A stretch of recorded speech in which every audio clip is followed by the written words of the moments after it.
I saw where you charge $100 an hour, which I was like, wow, that's incredible, man. So I ran with that. Here, I have not been able to close. I think my question is, should I stick to that? Because that's really where I would like to be, man. And I would genuinely be discouraged if I have to go down 30-40% just to get jobs. Should I move outside of Eastleigh and expand my route and be willing to drive a little further? Has nothing to do with market. Or what do you think, man? No, don't do that. And everyone always thinks a different market will solve the problem. It's not the case. All right, so this is the thing.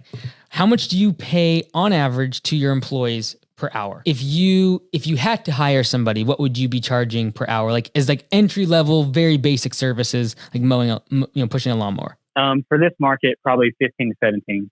Okay, let's just go with 15. All right. Per hour. Yep. Per employee. So let's go 15, and if we divide that by 100.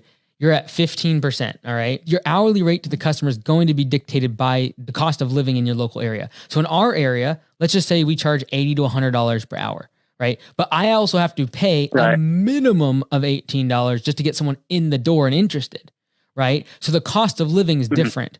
And so I typically don't want what I have to pay an employee per hour to be more than 25% of what I charge the customer. So what that means is you could theoretically go to all the way down to 80 per hour and be giving your guys 20 and still make that math work. You could also go down to 70 and still pay your employees 17 an hour using that math. Okay. So I think you're just realize that in your market, that's why hourly rates and hearing what other people charge has like not indicative of what you should be charging, because cost of living here is nuts. You need to be a millionaire to own a house here, right? So it's that would be what I would say in terms of pricing. Don't think it's an area thing, because like I started in Blaine, Washington. They had like 5,000 people living there. We grew above $1 million in revenue before ever moving outside of Blaine. And so, right.